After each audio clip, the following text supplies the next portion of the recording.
this point.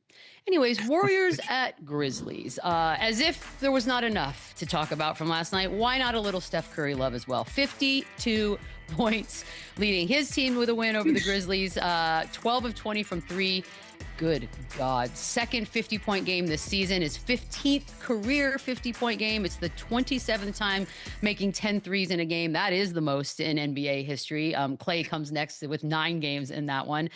18-2, guys, the Warriors are when Jimmy and Steph both play. So everybody's making statements, Lou. You said it. We're running this thing out. People are doing, like, the stars are stepping up. What statement, what performance was this last night? I think this is just another night at the office for Steph Curry. I mean, what statement is a 50-point game and Steph Curry hitting 10+ threes? What statement is that? We've seen, if that's a statement, we've seen him make this statement 100 million times. You know, this is a great night for Steph. Great night for the Golden State Warriors, especially being on the road at this time of the year, having that type of performance to go out there. And it looked like he was out there by himself. You know, he was catching the ball with one hand, flinging it up, doing everything that he wanted to do on the floor. So no new statements were made. You know, the one thing that we can pay attention to, like you said, in a 20-game sample size with Jimmy Butler being on his team, that team being 18-2, we didn't see that coming. You know, we were the ones that were like, let's see how this play out. Let's see if this even makes sense, because we're so used to the Golden State having a certain identity. We didn't know how Jimmy Butler fit, but this guy's fit in like a glove. He's been the exact complement player that the Golden State Warriors needed to pair up with Steph Curry, to pair up with Draymond Green and create identity. So to see what these guys have been able to do and what Steph Curry has been able to do individually is nothing short of amazing. I'm getting excited about these playoffs. 18. Yeah, if this game wasn't the same night as Jokic on national TV having 61, 10, and 10, I think we're opening with this game, obviously. And this is, 12 for 20.3. I think he's probably more mad he missed those 8 than made the 12. This is just another day in the office. It's crazy, too, the attention he creates, the conditioning he has. It's nuts. The whole scouting report and game plan, and Lou obviously knows this, is to stay on him. There's no help side defense. There's no, you're kind of top blocking him off screens. You're face guarding him. Your whole focus when you're guarding Steph Curry is to not let him shake free. And he still finds a way to shake free 20 times last night just because of the constant movement. Draymond Green, so good playing with him, getting him open, getting the ball quickly. Sometimes he's open for a second, and Draymond Green finds him that 1 second, and it's up and it's in. Draymond played great last night. He had a triple-double, 13, 12, and 10. And you can't deny that the team's success with Jimmy Butler is a much better product. They're much better defensively.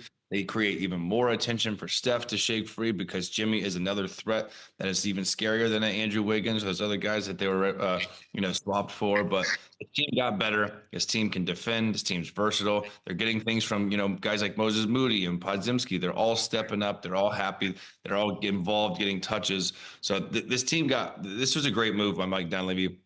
Obviously, it was a kind of a scary situation with Jimmy. Is he gonna act right? Is he gonna be there long term? They have him. They have him locked up. They signed him the extension, and this team is a threat. This team is a real threat, especially with Steph Curry shooting the ball like that, which is pretty consistent. God, remember when we were like, oh, they just want to get to the 6th spot. I mean, they're just trucking along, getting things done. Legacies, we love them. We love lists. We love legacies. We love rankings here. So Chandler, I kind of love the idea. I don't even know that you can pick one, to be honest with you, but the fact that in this one generation of basketball, we've got LeBron, we've got Steph, 2 ginormous legacies when it's all said and done. If you had to pick a career, whose would you take? LeBron James. And I don't Easily? even think it's yeah, I don't even think it's. Was it a money thing? The billionaire? Yeah, are we talking about I just want to say, throw the money away. I'm talking about the chosen a lot one. of it is basketball.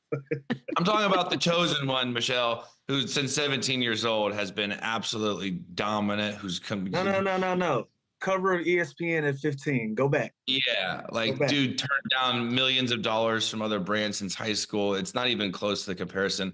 Obviously, the impact of basketball and what Steph Curry has done with shooting the ball with kids, with the next generation want to play like Steph, more so like LeBron. Sure, I'll give him that, no doubt. Like, my son's going to want to shoot the ball. That's fair. Like Curry. He's not going to want to play like LeBron James, but that doesn't matter.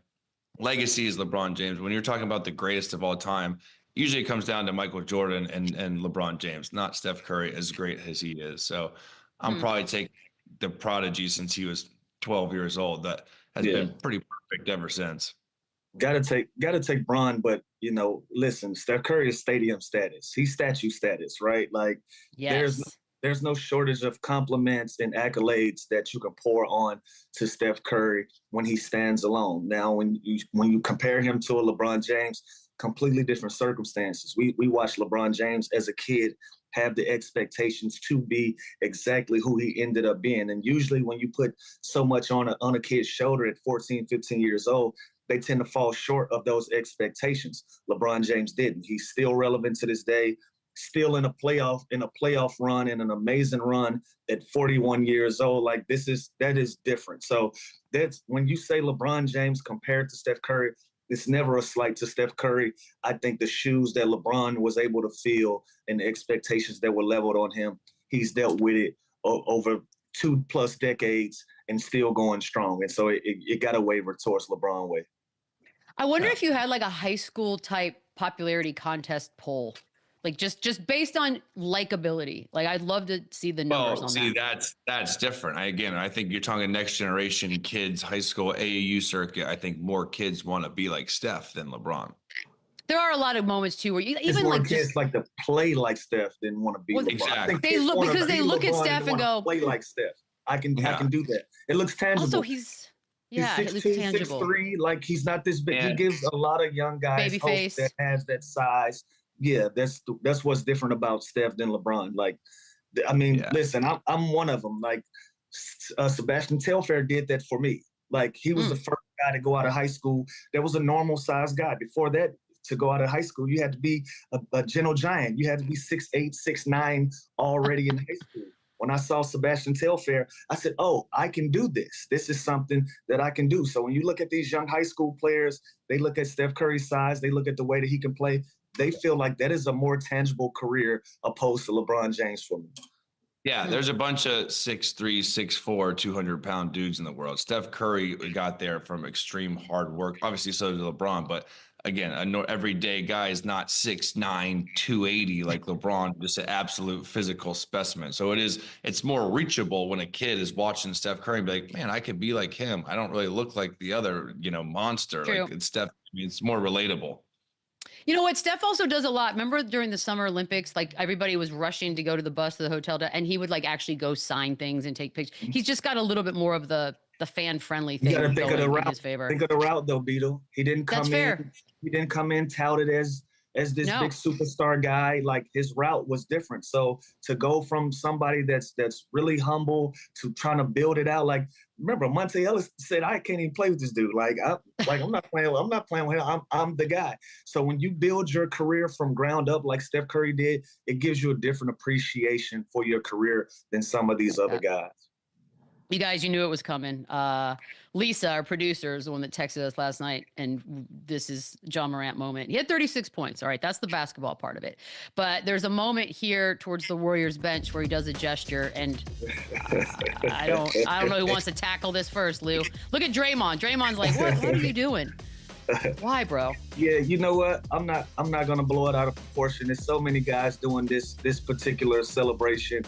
Ja Morant has to have more awareness of him doing it though. It's just one of those things where there's always going to be an extra set of eyes on him when it comes to antics, especially anything that has to do with gun celebrations or any of this stuff.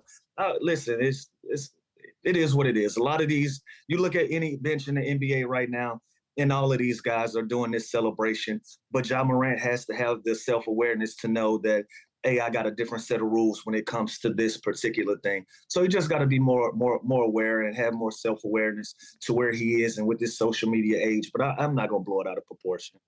I know, but man, you hate to see it. It's just tone deaf. Like I don't think there's anything wrong with this. Like obviously he's been through the issues with the guns before, but like Lou said, you look across the league, it's what guys do. You hit a shot, you got a gun, you got a clip. Like Mikal Bridges, he does it every single time, but like again, Lou hit it on the head. It's just tone deaf. It's not being aware of obviously your image and what you've been through and how much work you put in to kind of make people forget about that. and then you do this again. It's just like, come on, man. Like there's obviously, I don't think it's the biggest deal ever, and I don't think we should blow it up either, but it's definitely not smart, and he should not be doing this for the rest of his career, just based on the stuff he's done before.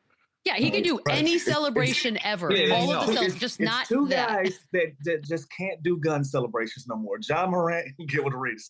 Yeah, just stay away from it. Yeah, anything else? Just stay away from it. Anything else? It's free game. Just stay away from it. But like I said, this not a big deal. I won't blow it out of proportion. The funny thing is, laughing looking at Draymond, he did want the tee. Like, bro, you can't point guns at our bench. Like, we want our free throw. Yeah, there were a couple Warriors that were like, hold up. And they kept it moving. Suns Bucks, another game. There were a lot of pretty good games last night. It's a good night.